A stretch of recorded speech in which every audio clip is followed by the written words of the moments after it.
భాగంగానే ఉస్మానియా యూనివర్సిటీకి ఆగస్టులో వచ్చినప్పుడు నేను చెప్పిన ఒక ఆయన సవాలు విసిరిండు, శాతనైతే ఆర్ట్స్ కాలేజ్ దగ్గర పోయిరా అని.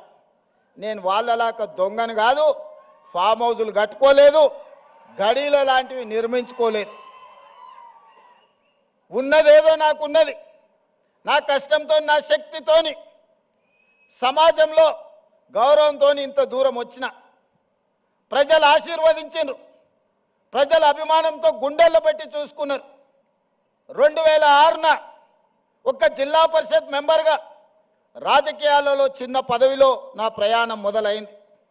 నేను జిల్లా పరిషత్ మెంబర్ అయినప్పుడు పెద్దగా ఏం ఆలోచన చేయలే, కానీ ఏదైనా చెయ్యాలని ఒక సంకల్పం పెట్టుకున్నా. ప్రజలు ఆశీర్వదించారు.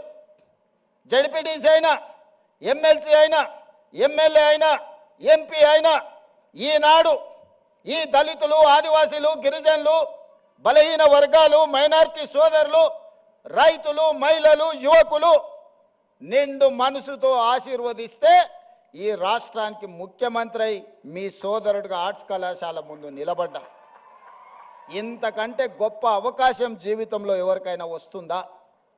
లక్షలాది మంది, కోట్లాది మంది కోరుకుంటారు ఈ పదవి, కానీ అవకాశం ఏ ఒక్కరికో వస్తుంది. మీరందరూ కలిసి ఈ అవకాశం నాకు ఇచ్చిండ్రు. అందుకే చరిత్రలో శాశ్వతంగా నిలబడే కొన్ని మంచి పనులు నేను చేయదలుచుకున్నా. చరిత్ర సజీవ సాక్షిగా నిలబడాలి. చాలామంది 2 ఏళ్లలో నువ్వేం చేసినవయ్యా, మేం చూడు 10 ఎకరాలలో ముఖ్యమంత్రి బంగళా కట్టుకున్నాం, 25 ఎకరాలలో పాలించనికే సచివాలయం కట్టుకున్నాం. తెలంగాణ ప్రజలే కాదు, ఆలు మొగళ్ళ మధ్యలో కూడా నిఘా పెట్టడానికి కమాండ్ కంట్రోల్ రూమ్ కట్టుకున్నాం. 1,00,000 కోట్లు పెట్టి కాళేశ్వరం కట్టుకున్నాం. మేము చూడు ఎన్ని కట్టినామని ఒక 4 చెప్పిరాలు. వాళ్ళు చేసిన శాన్నే కానీ ఓ 4 ఎప్పుడు చర్చిస్తారు. నేనేం చెప్పినాయా అంటే నేను కూడా 4 చేసిన. తెలంగాణ రాష్ట్రం వచ్చిన తర్వాత ప్రతి బడిలో, గుడిలో వినిపించవలసిన జయ జయ హే తెలంగాణని మీరు తొక్కి పెడితే రాష్ట్ర గీతంగా మార్చిన నేను.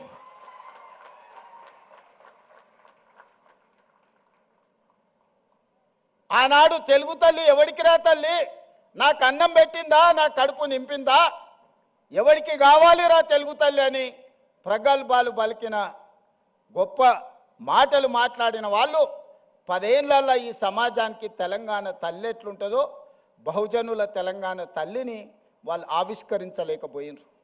అందుకే దొరల గడీలలో పెరిగిన తెలంగాణ తల్లి కాదు, బహుజనులలో